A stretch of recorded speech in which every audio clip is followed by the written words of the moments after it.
कहानी का नाम समझौता नहीं समर्पण। रिश्ते बनते तो प्यार से हैं, लेकिन निभाए समझौते से ही जाते हैं। जो जितना ज्यादा समझौता करेगा उसका जीवन और रिश्ता उतना ही सुखी दिखेगा लोगों को। संजना ने खिड़की से बाहर देखते हुए कहा। बाहर घना कोहरा छाया हुआ था। बूंदें बरस रही थी। दिलों की उदासी मौसम पर छाई थी और मौसम की उदासी दिलों पर। बादलों से पानी की नहीं, दर्द की बूंदें बरस रही थी। आरुषि ने शॉल को कंधे पर कसकर लपेट लिया। तो क्या दीदी, रिश्तों में प्यार कभी बचता ही नहीं है? होता है शुरू में। रिश्ते प्यार के मलमल में ही लिपटे होते हैं, लेकिन बहुत जल्द ही प्यार का मलमल फट जाता है और रिश्तों को ढकने के लिए समझौते का पैबंद लगाना पड़ता है। प्यार की बजाय समझौते का पैबंद ही मजबूत होता है और जिंदगी भर रिश्तों को बांधे रखता है। संजना ने गहरी सांस ली। उसकी गर्म सांसों की धुंध खिड़की के शीशे पर जमा होकर उसे धुंधला कर रही थी। तो क्या रिश्ते कभी भी सिर्फ और सिर्फ प्यार के ही सहारे नहीं चल सकते? आरुषि ने कपकपाती आवाज में पूछा। पता नहीं, उसकी आवाज में कंपन ठंड के कारण थी या अपने सवाल के कारण। रिश्ते खड़े तो प्यार के पैरों पर होते हैं, लेकिन उम्र भर का सफर समझौते की बैसाखी के सहारे तय करते हैं। संजना के स्वर में घना सर्द कोहरा छाया था। आरुषि के पैर कपकपा गए। अब कि उसने अपने के पैरों को शॉल से ढक लिया, फिर भी ऐसा लग रहा था जैसे कमजोर से हो गए हैं। पता नहीं उठकर चल पाएगी या नहीं। बाहर छाया कोहरा दोनों के सीने में जम गया था। लाइब्रेरी की किताबें भी अपने अपने पन्नों को समेटकर अलमारियों में दुबकी पड़ी थी। मन में छाया अंधेरा अब डूबती शाम का घनेरा बनकर कमरे में उतर गया। तुम दोनों यहाँ अंधेरे में बैठी क्या कर रही हो? मैं कब से तुम दोनों को सब और ढूंढ रही हो और बैठी ही हो, तो कम से कम बत्ती तो जला लेती। शाम की चाय का भी होश नहीं रहा आज।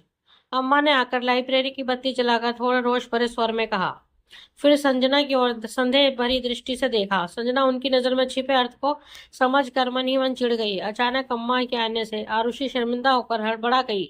बातों में शाम कब इतनी गहरा गई पता ही नहीं चला। माफ करना अम्मा, दीदी से बातें करते हुए समय का ख्याल ही नहीं रहा। मैं अभी चाय का इंतजाम देखती हूँ। आरुषि उठकर बाहर जाने लगी। चाय हो चुकी है, तुम दोनों के लिए बाहर टेबल पर रखी है, चलकर पी लो। अम्मा का स्वर काफी कुछ ठंडा हो गया चला था, मगर उनकी आंखों का गुस्सा अब भी संजना के चेहरे पर जमा हुआ था।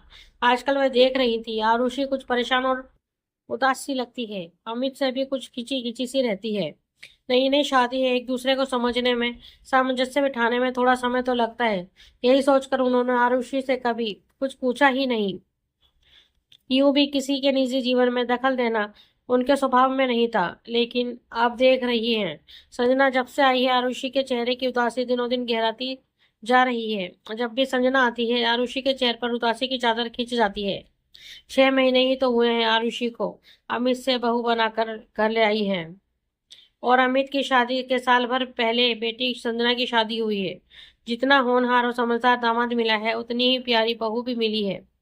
आरुषि घर की परंपराओं का पूरे मनोयोग से पालन करती है, घर के प्रति सारे कर्तव्य निभाती है, लेकिन 2-3 महीनों से वे देख रही थी आरुषि बुझी बुझी सी रहती है। और जब भी संजना आती है तब दोनों में पता नहीं क्या बातें होती हैं कि आरुषि और उदास हो जाती है। संजना खुद भी तो वैसी खुश नहीं दिखती जैसे रोहित जैसा पति मिलने के बाद उसे दिखना चाहिए। क्या करें, संजना बहुत डिमांडिंग है, रिश्तों से हर बात में बहुत ज्यादा उम्मीदें रखती है। हर रिश्ते में उसे लगता है कि सामने वाला उसे हथेली पर लेकर घूमता रहे। उस पर छुपी छोटी छोटी बातों में उसके अहम को ठेस लगती है और मुंह फूल जाता है। हट होकर वह अपने आप को और दूसरों को दुखी करती रहती है। बचपन से ही उसे समझाने का बहुत प्रयत्न किया उन्होंने, लेकिन वे नहीं सुधरी। वो तो भला हो रोहित जैसे समझदार पति का, जो तब भी हर बार स्थिति को संभाल लेता है, वरना भगवान जाने संजना का ससुराल में क्या होता। फिर भी रोहित के आगे उन्हें कभी कभी अपराध बोध होने लगता है। संजना की नादानियों को वह कितनी समझदारी से संभाल लेता है। रात के खाने के टेबल पर रोहित, अमित और बाबूजी ने मिलकर मजेदार बातों से माहौल को काफी हल्का फुल्का कर दिया था। यूं भी घर के की तीनों औरतों के मन पर छाए अपनी अपनी चिंताओं के बादलों की उन्हें कोई खबर नहीं थी। वे तीनों तो अपनी रो में मस्त थे। डिनर के बाद रोहित संजना को लेकर घर चला गया। अम्मा ने राहत की सांस ली। अगर संजना यहाँ रहती तो आरुषि और उसमें फिर पति पत्नी के संबंधों को लेकर बात होती और अपने डिमांडिंग नेचर के कारण वे आरुषि को गलत राय ही देती। उस रात देर तक आरुषि को नींद नहीं आई। रिश्ते समझौते के पेमंद, समझौते की बेसाखियां, बस यही सब उसके मन मस्तिष्क में घूमता रहा। क्या सच में ही कुछ ही दिनों में रिश्तों में प्यार खत्म हो जाता है और सिर्फ समझौता ही करना पड़ता है? अमित के साथ क्या हर बात में सिर्फ एडजस्ट ही करना होगा? सुबह की चाय से लेकर रात में बिस्तर तक हर बात सिर झुकाकर माननी पड़ेगी, तभी लोगों के सामने ये भ्रम बना रहेगा कि वे दोनों बहुत सुखी हैं। ऐसा तो साथ दुख सुख न होकर बोझ बन जाएगा। 2 दिन पहले ही बात है।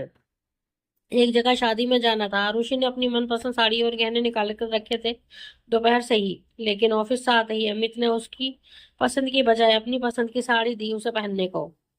अब कपड़े भी दूसरे की मर्जी के पहनने पड़ेंगे क्या? फिर अमित ने भी पूछा था कि मैं क्या पहनूं, लेकिन आरुषि ने उस पर अपनी पसंद नहीं थोपी। कहा जो मन में हो पहन लीजिए। एक दिन उसका मनोहर डेयरी में खाना खाने का मन था, लेकिन आकाश उसे विंड एंड वेल्स ले गया। ऐसी कितनी ही बातें हैं जो रोज होती हैं और आरुषि को ही आखिर समझौता करना पड़ता है, लेकिन ये सारी बातें कहे किससे, कौन समझेगा? बस एक संजना दीदी हैं जिनसे बातें करके थोड़ा मन हल्का हो जाता है। वही समझाती हैं आरुषि को। 7-8 दिन बाद संजना फिर आई। एक ही शहर में भी आई थी तो आना जाना लगा रहता था। दिन में दोनों शॉपिंग करने गई और फिर 4 बजे तक घर आ गई। आरुषि ने सबके लिए चाय बनाई। अम्मा बाबूजी को उनके कमरे में चाय देकर आरुषि अपनी संजना की चाय लेकर बेडरूम में आ गई। दोनों बातें करने लगी। आरुषि ने संजना के साथ साड़ी और मनोहर डेयरी वाली बातें शेयर की। संजना ने उसके दुख को समझा। समझौता करना पड़ा, उस पर सहानुभूति जताई। दोनों अपने में ऐसी खोई हुई थी कि उन्हें पता ही नहीं चला कि कब से अम्मा दरवाजे की आड़ से खड़ी होकर उनकी बातें सुन रही थी। जब अम्मा से रहा नहीं गया तो वे कमरे में अंदर चली आईं। उन्हें देखकर दोनों हड़बड़ा गईं। शाबाश बेटा, रिश्तों का क्या खूब विश्लेषण किया है तुम लोगों ने। प्यार को एक बार की सिरे से खारिज करके समझौते की बैसाखियां ही लाद दी। लेकिन एक बार भी सोचा नहीं कि प्यार के पैर पोलियो की बीमारी से तुमने ही तो खराब किए हैं। अम्मा दोनों की ओर देखकर बोली, जी माँ जी, हम तो बस आरुषि अम्मा के सामने अपनी कही हुई बातें याद करके शर्मिंदा सी हो गई। पहले तो मैं तुम्हारी ही समस्या का समाधान कर दूं आरुषि। शनिवार रविवार को मनोहर डेयरी में इतनी भीड़ होती है कि वहां पैर रखने की भी जगह नहीं मिलती और शोरगुल अलग से होता है। हो सकता है अमित तुम्हें आराम और सुकून के पल देना चाहता हो, इसलिए तुम्हें बड़े और खुले रेस्टोरेंट में ले गया। इसे तुम सकारात्मक ढंग से भी ले सकती थी, लेकिन उसके प्यार को तुमने समझौते का बोझ बनाकर अपने मन पर ओढ़ लिया। और शादी में तुम लाइट पीच कलर की साड़ी पहन रही थी, जबकि तुम्हारा रंग गोरा है। तो आकाश ने इसलिए डार्क कलर की साड़ी पहनने को कहा था, क्योंकि रात में वह रंग तुम पर खूब खिल रहा था। पति अगर ये चाहे कि उसकी पत्नी सुंदर दिखे, तो ये उसका प्यार होता है, ना कि किसी तरह का समझौता करने का दबाव। अम्मा ने एक अफसोस भरी निगाह आरुषि पर डाली। आरुषि से नीचे के चुपचाप सुनती रही। उसकी आंखों से बस आंसू बरसने ही वाले थे। किसी अपने की खुशी के लिए उसकी कोई बात मान लेना समझौता नहीं, सहज समर्पण होता है। मगर तुम लोग समझे तो और समर्पण के बीच अंतर को समझ ही नहीं पाए हो। समर्पण में आपसी सामंजस्य होता है, उससे रिश्तों में प्रेम बना रहता है। लेकिन अगर रिश्ते में समझौते की बैसाखी थाम लोगी, तो दोष तुम्हारा है, रिश्ते का नहीं। अम्मा संजना की ओर देखकर कठोर आवाज में बोली, रिश्ते बैंक की तरह होते हैं। बैंक में सिर्फ डिमांड करने से काम नहीं चलता, पहले वहाँ उतना ही डिपॉजिट करना पड़ता है। इसी तरह रिश्तों में अगर प्यार और सम्मान चाहिए, तो प्यार और सम्मान देना सीखो। सिर्फ डिमांड पर डिमांड करने से बहुत जल्दी अकाउंट खाली हो जाता है।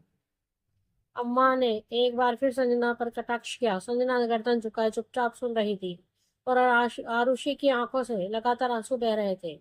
हलवे में अगर मिठास चाहिए तो उसमें चीनी मिलानी पड़ती है। करेले का रस मिलाकर मिठास की उम्मीद नहीं करनी चाहिए। इतना ज्यादा डिमांडिंग बनोगी संजना तो रिश्तों और जीवन में हमेशा कड़वाहट और दूरियां ही हासिल होंगी, क्योंकि तुम देना नहीं जानती, सिर्फ लेने की इच्छा रखती हो।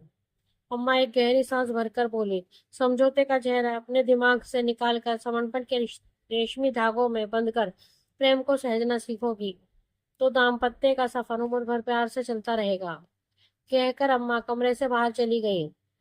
संजना और आरुषि अपराध बोध किससे सिर झुकाए खड़ी थी, लेकिन घने कोहरे को चीर कर सुनहरी धूप के समान दोनों के मन में अम्मा समर्पण के रोशनी धागे बुनने में सफल हो चुकी थी। दोस्तों, आपको हमारी ये कहानी कैसी लगी प्लीज कमेंट में हमें जरूर बताएं। कहानी आपको अच्छी लगी हो तो अपने दोस्तों के साथ शेयर करें और हमारे चैनल लाइक एंड सब्सक्राइब करना ना भूलें। धन्यवाद।